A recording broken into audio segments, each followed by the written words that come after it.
Welcome to another American Bankruptcy Institute podcast. I'm Sam Gerdano, ABI Executive Director. On January 20th, 2012, as Barack Obama took the oath for a second term as president, the New York Times published a noteworthy article suggesting that according to a new study, Black Americans are about twice as likely as whites to end up in Chapter 13 repayment plans. This disparity persisted even when the researchers controlled for income, home ownership, assets, and education, suggesting that some attorneys, especially in the South, were steering African Americans into chapter choices that were not necessarily the best for the debtor. The findings were provocative. The study's findings were further illuminated in the ABI Law Review that spring, and the examination has continued, with updated findings through 2015 and a fresh presentation made at the recent annual meeting of the National Conference of Bankruptcy Judges. With us today to discuss what may be a matter of implicit or explicit bias in the bankruptcy system is one of the study's authors. Bob Lawless is one of the nation's leading scholars. A prolific author on bankruptcy, he's the Max L. Rowe Professor of Law and co-director of the program on Law, Behavior, and Social Science at the University of Illinois College of Law. He's a contributor to the Consumer Bankruptcy Project, a long-term research project studying persons who file for bankruptcy. Professor Lawless is a member of the American Law Institute, the National Bankruptcy Conference, and the American College of Bankruptcy. He has testified before Congress, and his work has been featured in media outlets such as CNN, CNBC, NPR, the New York Times, the Wall Street Journal, and others. His regular posts at the Credit Slips blog, in particular, are must-read, and we're delighted to visit with him today. So welcome, Bob, to ABI Podcasts. Well, thank you, Sam. It's a great pleasure to be here. Thanks for asking me to do this. So let's start with some of the material that you and your colleagues presented at the NCBJ annual meeting in San Francisco recently. I was struck in particular by one of your first slides, which is a map of Chapter 13 filing rates. And when you look at this map, district by district, it's a little bit jolting, even when you acknowledge the understanding that Chapter 13 was born in the South, in particular in Alabama, and is part of so much of the legal culture in the South. So what does that map, or beyond the map, what does the data suggest to you? Well, I think, as you just said, right, lawyers kind of intuitively know that there's a big disparity in Chapter 13 rates around the country. But when you look at the data, it is really striking what the differences are. It's as low as 10% or even a little bit less in some of the districts in the Plain States, and as much as 80% in some districts in the South. And scholars had known this for years. The Brookings Institute study from the 1970s documented this. People have talked about it for years. This has been a well-known phenomenon. But I think the reasons for it are still being explored. I think our research doesn't really explain even the full reasons for this, but it may be a contributing factor. That race may be a contributing factor. Right. Okay. And so how does that play out? Are these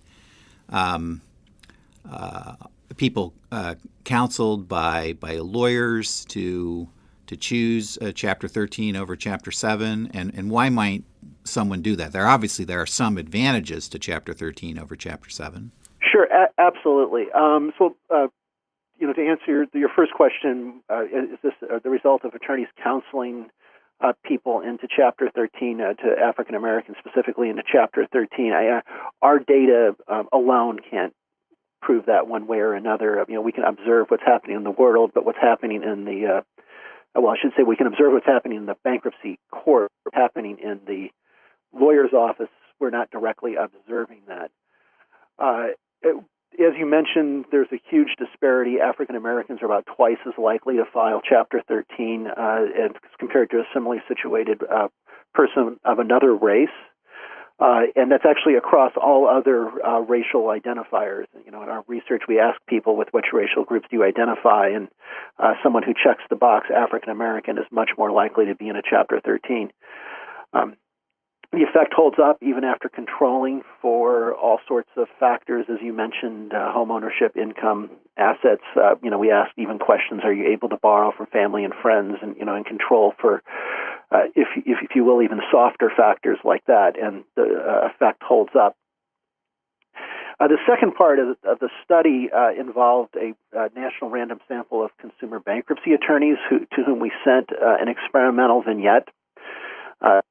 We sent them a fact pattern, right. saying, here's a couple that's come to your office. They want bankruptcy relief. The fact patterns were identical, except for some very small differences. And so attorneys would only get one of these fact patterns. They would either get a African American couple who wanted to file Chapter 7, an African American couple who wanted to file Chapter 13. A white couple that wanted to file Chapter 7, or a white couple that wanted to file Chapter 13, and we used cues in the vignette that would play to people's kind of assumptions about who would be sitting in front of them. For example, so explain that. Well, so we used some well-known methodology where we used the names differed. So the debtors were either Reggie and Letitia or Todd and Allison, and we used Social Security name databases to get racial breakdowns, and we picked names that were much more likely to be African American or much more likely to be white based upon the age of the persons that were in the vignette. I should also mention there were control conditions as well. So there were conditions where there were no cues about the race. The person's initials were used, or there were no stated preferences. When attorneys got a vignette where they believed the debtor was African American, they were more likely to recommend that person file Chapter 13 than a similar person who was white. Also, the African Americans who said they wanted to file Chapter 13, if an attorney was presented with that scenario, the attorney was more likely to say that the African American was not a person of good values or was not competent as a white person who wanted to file Chapter 13, and the effects were reversed when you got to Chapter 7. Right, a African American who wanted to file Chapter 7 was viewed as a person of lower values and less competence. Actually, I think I said that wrong on the Chapter 13 part. Right, so an African American that wanted to file Chapter 13 was viewed as a person of more competence and better values than a similarly situated white. Mm-hmm. And just the opposite was true for a Chapter 7. Right. Yeah. Right. So combined with the real-world data, this suggested that, although we can't, prove it, it certainly seems that what might be happening here is happening in lawyers' offices.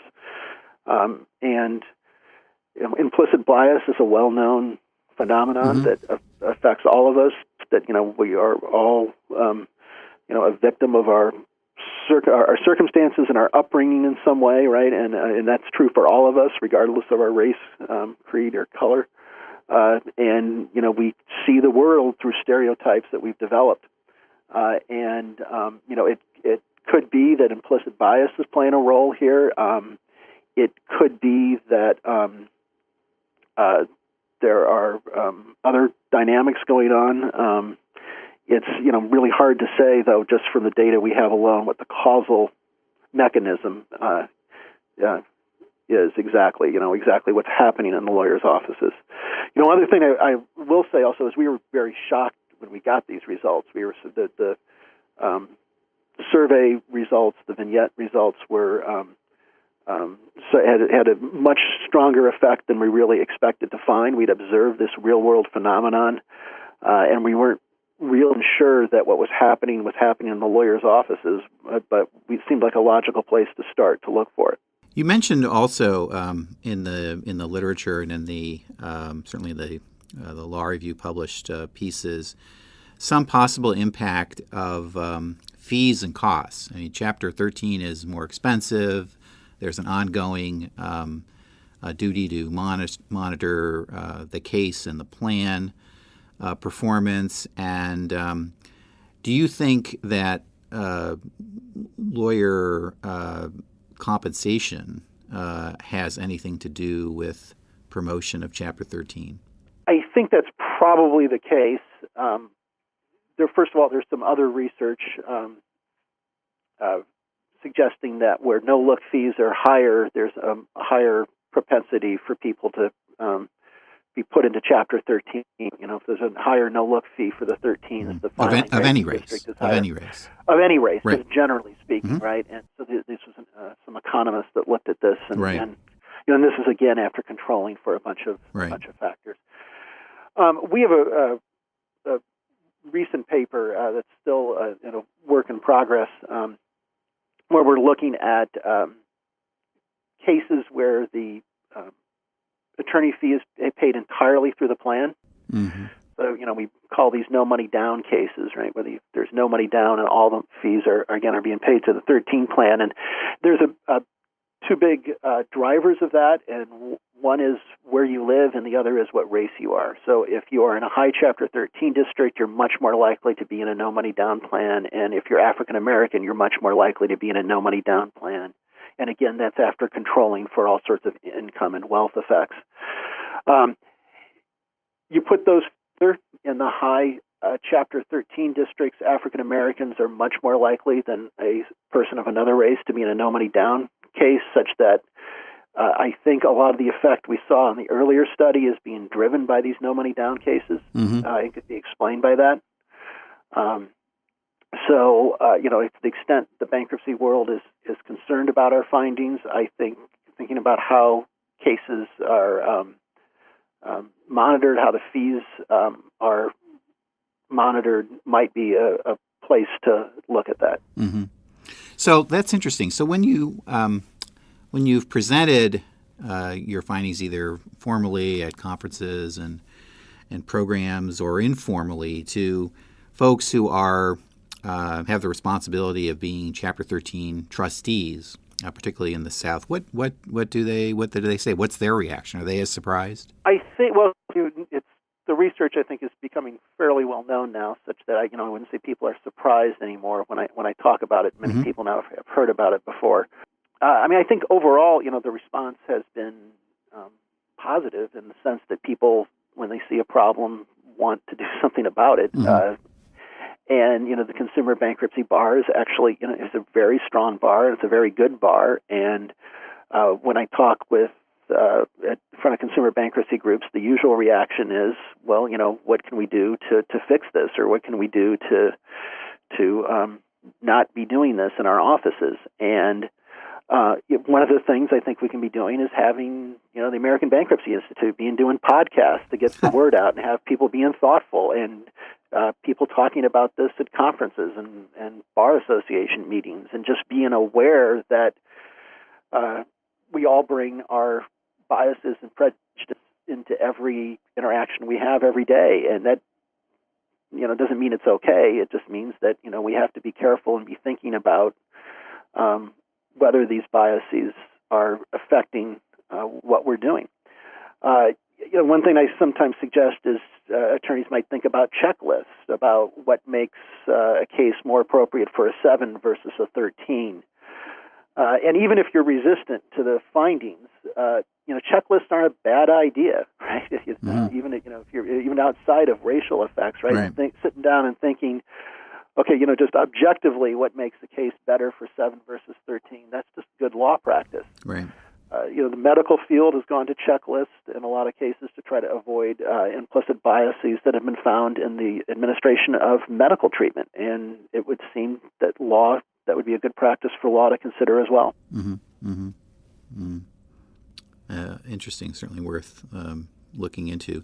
What do you think is the next phase of this research? Do you have more study planned? What's next, do you think, Bob? I guess I got asked recently, so, where is this heading, or what's your end game? Right. There is no end game. There's no place where this is heading, right? I'm a professor at a university, and, I'm a believer in data and empirical research and in figuring out how things really work in the world. And, we're just going to continue to do that. We're continuing to run the Consumer Bankruptcy Project. We've reconceptualized that, so now it's more of an ongoing running research project, so we'll be able to look as the years go by whether this effect remains. We'll be continuing to do that. I mean, I will say that I think the research has, just generally in the scholarly community, kind of brought race into the conversation when people are doing empirical research about the bankruptcy system. So there's people looking for, race effects across different sort of dimensions in the consumer bankruptcy system. In terms of where this is going to go from here, I don't have, we don't have an agenda. We don't have anything specific, or we're going to say we're going to go out and, do X, Y, and Z to get to some end game. That's not what this research is about. Understood. Well, raising awareness certainly is something we all can do, and we're happy to to contribute to that aspect of it. This is very thoughtful work that we've been observing over several years, and I thought the presentation in San Francisco recently was certainly thought-provoking. And thanks very much, Bob, for sharing the latest with us today. Oh, thank you again for asking me to be part of the podcast. Very well appreciated. Hey, you're welcome. So that's our show for today. Reminding folks there are nearly 200 podcasts available for listening or downloading at ABI's website in our newsroom section, newsroom/podcast of abi.org. So until next time, this is Sam Gerdano from the American Bankruptcy Institute saying good day.